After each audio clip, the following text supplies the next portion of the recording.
अस्सलाम वालेकुम। शेर अफजल मरवत साहब को आखिरकार उनकी पार्टी की रुकनियत, बुनियादी रुकनियत मुअत्तल कर दी गई है, मनसूख कर दी गई है। और मामलात इस नहज तक क्यों पहुंचे और शेर अफजल मरवत साहब क्या पाकिस्तान तहरीक इंसाफ में दोबारा कम बैक कर पाएंगे या नहीं, आज तफसील से इसके बारे में बात करते हैं। सबसे पहले तो जब ये नोटिफिकेशन सामने आया तो बैरिस्टर गौहर खान ने, जो शेर अफजल मरवत साहब के बहुत ही ज़्यादा करीबी समझे जाते हैं, उन्होंने इसको जाली करार दे दिया। उन्होंने कहा कि जी ऐसी तो कोई बात हुई ही नहीं है, ये जाली फेक है। उसके बाद नहीं मंजोता साहब सामने आए। ये चीज़ एक और आपको समझने की ज़रूरत है बुनियादी तौर पे कि शेर अफजल मरवत साहब और उमर अयूब की आपस में खिंच काफ़ी अरसे से चल रही थी। उमर अयूब साहब जो बुनियादी तौर पर अलीमा खान ग्रुप से ताल्लुक़ नहीं रखते, बल्कि उनका उनके साथ अक्सर इख्तलाफ रहता है, और बुशरा बेगम की बेसिकली वो चॉइस हैं। और आप जानते हैं उनका नाम भी आइन से शुरू होता है, और बाकी ओहदों के लिए भी बुशरा बेगम ने आइन से शुरू होने वाले लोगों का इंतखाब किया। तो उमर अयूब साहब और उनका आपस में मामला काफ़ी अरसे से ख़राब चल रहे थे, तो नोटिफिकेशन भी ज़ाहिर है उन्होंने ही जारी किया। अब नईम मंजूता साहब जो हैं इमरान खान साहब के वकील एडवोकेट नईम मंजूता साहब, उन्होंने कहा कि नहीं ये बिल्कुल सही नोटिफिकेशन है और इमरान खान साहब की मंजूरी से इसको जारी किया गया। नईम मंजूता भी बुशरा बेगम के ही करीबी समझे जाते हैं पाकिस्तान तहरीक इंसाफ के अंदर। तो ये पार्टी में जो डिवीजन है वो आपको नज़र आ रही है, और नून लीग को मेरा ख्याल है इसमें ज़्यादा खुशियाँ मनानी चाहिए बजाय इसके कि पीटीआई पे हो, क्योंकि जो एक वाहिद शख्स जो लोगों को बाहर निकाल सकता था। देखिए, एक स्ट्रीट पावर होना एक जमात की ना एक डिफरेंट चीज़ होती है।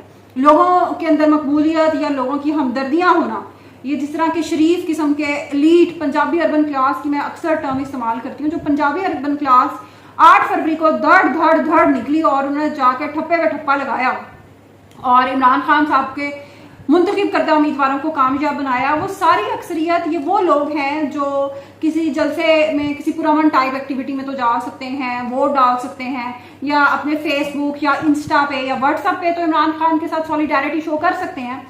लेकिन इज़हार यकजहती करने के लिए अगर उन्हें डड्डे खाने पड़े, अगर उन्हें मारे खानी पड़े, अगर उन्हें नौकरियों से हाथ धोने पड़े, अगर उन्हें जेलों में जाना पड़े, तो ये उनका कप ऑफ टी नहीं है। तो उनकी ये चॉइस कभी भी नहीं हो सकती। ये होती है स्ट्रीट पावर।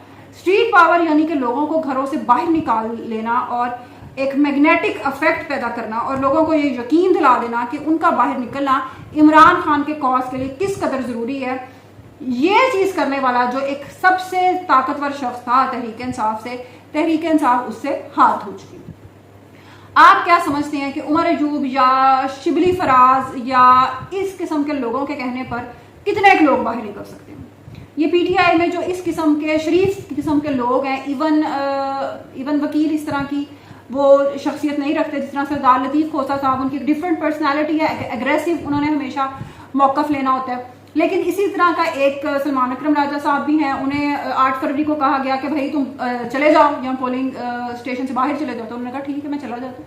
तो इस किस्म के जो लोग हैं ऑब्वियसली वो क्राउड पुलर कभी भी नहीं होते, और ना ही वो लोगों को बाहर निकाल सकते हैं, और ना ही वो बड़ी एहतजाजी तहरीकें चला सकते हैं। तो नून लीग के लिए बड़ी ही खुशी का मकाम। और बात समझने की इसमें यह है कि शेर अफजल मरवत अपना कोई एक अलहदा से एक काम नहीं चला रहा था, यानी ये कोई वो फवाद चौधरी टाइप नहीं है। इनके पीछे बहुत सारे लोग हैं, जिस तरह शहरियार अफरीदी, शानदाना गुलजार और भी कई लोग ये इसी किस्म का मौका इख्तियार करते आए हैं। एक और बयान पर बड़ी शेर अफजल मरवत के हवाले से तनकीद होती है कि जी वो सऊदी अरब का बयान दिया था। अब आप लोग तो ये भी नहीं शायद जानते कि सऊदी अरब का बयान शेर अफजल मरवत से किसने दिलवाया था। तो ये पार्टीज में ये चीज़ें चलती रहती हैं, लेकिन ऑब्वियसली जिस दिन भी इमरान खान बाहर आ गए शेर अफजल मरवत पार्टी में आएगा। जो इमरान खान साहब से लोग इस वक्त मिलते हैं वो उनको ये एक यकीन दिलाते हैं और जहन को मफलूज कर देते हैं कि शेर अफजल मरवत आपको रिप्लेस करने की कोशिश कर रहा है। जो पिछले, और शेर अफजल मरवत साहब इतने वो कनिंग और चालाक किस्म के आदमी नहीं है। पिछले दिनों एक वीडियो एडिट करके चलाई गई थी और पीटीआई के ही लोगों ने उस वीडियो को चलाया था कि जी देखें मरवत जो है वो अपने आप को इमरान खान से मुकाबला कर रहा। तो ऑब्वियसली इन सारी कैंपेन्स का और इन सारे ट्रेंड्स का कुछ ना कुछ रिजल्ट तो निकलना था, तो वो निकला। बहरहाल पीटीआई के लिए नुकसान बहुत बड़ा है। शेर अफजल मरवत की वकालत या उसकी सियासत पे इससे कोई फर्क नहीं पड़ने वाला। लोग उसे कल भी चाहते थे और आज भी चाहते हैं। आगे चलते हैं। इमरान खान साहब का बज़ाहिर जेल से बाहर आने का मूड नहीं लग रहा और उन्होंने एक बार फिर बयान दिया है कि GHQ में एहतजाज का मैंने लोगों को कहा था, और ये तीसरी बार है। ये बात अब उन्होंने तीसरी बार की है कि लोगों को कहाँ लिखा है आइन में, बताओ मुझे कि आइन में लिखा कहाँ पे है कि GHQ के बाहर एहतजाज नहीं हो सकता। तो ये एंडोर्स पे एंडोर्स कर रहे हैं। ये कौन उनसे करवा रहा है ये कुछ अरसे में वाज़ेह हो जाएगा, लेकिन जस्टिस मंसूर अली शाह ने अभी तक कोई ऐसी एक्टिविटी नहीं की जिससे जाहिर होता हो कि वो लड़ने पर तुल गए। अरशद शरीफ कत्ल केस है, जिस तरह वो अलहदा हुए हैं, और अभी इख्तलाफी नोट जो सुप्रीम कोर्ट में मखसूस नशिस्तों का केस था उसमें 2 जजिस का, जिनमें नईम अख्तर खान भी शामिल थे, उनका 2 जजिस का इख्तलाफी नोट था जिसमें उन्होंने कहा था कि सुप्रीम कोर्ट को रिलीफ देने के लिए PTI को मखसूस नशिस्तों के हवाले से आइन की कई आर्टिकल्स को सुप्रीम कोर्ट को मुअत्तल करना पड़ेगा। यह बड़ी ही जबरदस्त बात की। क्यों? क्योंकि जो फैसला बुनियादी तौर पे दिया गया वो आइन को रीराइट किया गया, खुद से उसकी तशरीह की गई। ये आज नहीं हुआ, ये हमेशा से होता है। ये सुप्रीम कोर्ट ऑफ पाकिस्तान हमेशा से करती रही है। ये और बात है कि हमेशा मीडिया उनके साथ होता है, तो आपको कभी पता नहीं चला। तो अब चूंकि ये PTI अब के उस तरह वो साथ नहीं है, बहुत सारे लोग मीडिया में भी, तो ये चीज अब सामने आ रही है। बहरहाल बज़ाहिर ऐसा नजर आ रहा है कि इमरान खान साहब अगला 1 और साल भी जेल में ही गुजारने वाले। तो PTI के लिए ऑब्वियसली बड़ा मुश्किल वक्त है, और एस्टेब्लिशमेंट ने बड़ी ही आसानी से उमर अयूब टाइप इस तरह के डमी किस्म के लोग ओहदों पर लगा दिए हैं। और एक बेचारा रऊफ हसन जो था, जो समझ रहा था कि मैं इनकलाब ले आऊँगा, अब देखें आप 75+ उस बेचारे शख्स की एज है, और वो अब जेलों में धक्के खाता फिर रहा है।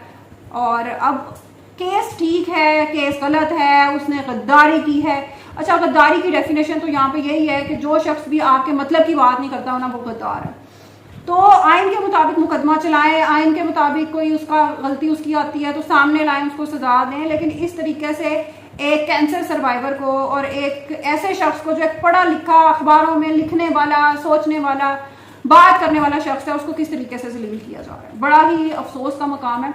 और ये सारा कुछ जो आज ये किया जा रहा है PTI के साथ, ये कल को नून लीग के साथ भी होना, और फिर इन्होंने रोना और इनकी चीखें निकलनी है, लेकिन फिर वो चुप कराने वाला नहीं ना किसी ने होना। तो मरियम नवाज साहिबा बेसिकली पंजाब में जो ये सारा कुछ कर रही हैं, आपको मीडिया पे, टिकटॉक्स पे बड़ी चमक चमक नजर आती है, भाई वाह भी वाह, बड़ा जबरदस्त काम हो रहा है। हमारा खुद ताल्लुक पंजाब से है, पंजाब का यकीन करें बेड़ा गर्क हो गया। कई मरीज पिछले हफ्ते 10 दिन से मरीज कहते हैं जी हमारी फलानी चीज जी, पाँव, खासतौर पर पाँव लोगों के खराब हो रहे हैं, किसी को जिस्म पे खारिश का मसला। क्यों? वो जी बारिश का पानी मोहल्ले में खड़ा हुआ है, वो घर से बाहर निकलते हैं जी पानी गलियों में भरा हुआ है, गोडे गोडे तक जी पानी भरा हुआ है। तो कौन सा पंजाब है, कौन सा लाहौर है, फैसलाबाद है, गुजरांवाला है, जो मतलब लंदन बन गया, न्यूयॉर्क बन गया? हमें तो नहीं नजर आ रहा। लोग तो तंग हो रहे हैं, लोगों के जख्म 10-10 दिन से ठीक ही नहीं हो रहे कि जी वो बाहर निकलते हैं घर से, वो बरसात का पानी पाँव में पड़ जाता है। वो 10-10 दिन से लोगों की गलियों से पानी नहीं निकला, और मैडम जी वो हाँ जी शोएब पानी निकाल दिया, सारा हो गया लाहौर क्लीन। जी हाँ जी हो गया। आप कोई लाहौर की मेयर लगी हुई हैं, बाकी जो पंजाब है वो किसने देख लिया? तो लाहौर के लोगों ने जितने बुरे तरीके से मुंह पे जूता मार के रिजेक्ट किया नून लीग को, कुछ तो शर्म और हया करें। लेकिन नहीं, इनको शर्म नहीं आती है। समझते हैं कि इस किस्म की लॉलीपॉप से शायद हमारी तरफ वापिस आ जाए। नहीं, ऐसा कुछ भी नहीं होने वाला, क्योंकि जो लोगों की जहन साजी हो गई है ना, ये अगले 15 साल में कहीं भी नहीं जा रहे। और आप कभी भी उस लेवल पर, मेरा ख्याल है अगले शायद 100 साल में भी जाकर अपनी मीडिया टीम को उस पर नहीं चला सकते जिसपे इमरान खान की सोशल मीडिया टीम चलती है। तो आपकी तो लोगों की वो सोशल मीडिया की ट्रेनिंग ही नहीं है जिसपे आप चला सकें। बहरहाल पंजाब के इस वक्त हालात बड़े खराब है बारिश से, और ये बेसिकली मकाफाते अमल है। ये जिस तरीके से कहते थे कराची के हालात खराब है, सिंध के बारिश से खराब है, अब पंजाब का भी वही हशर हुआ पड़ा है। भाई आबादी जितनी बढ़ रही है पंजाब की, उसको ठीक नहीं करेंगे तो दूसरे सूबों पे तनकीद करने से काम नहीं चलेगा। इसी तरह कराची वालों के लिए भी यही पैगाम है। सिर्फ नून लीग को बुरा भला कहने से या मरियम नवाज को कहने से कराची ने नहीं साफ हो जाना। तो कराची में भी तवज्जो है, जितनी उसकी आबादी है उसके हिसाब से आपको चलना पड़ेगा। अपने कमेंट्स से हमें ज़रूर आगाह कीजिएगा, अपने फीडबैक से कमेंट सेक्शन में। अल्लाह हाफिज़।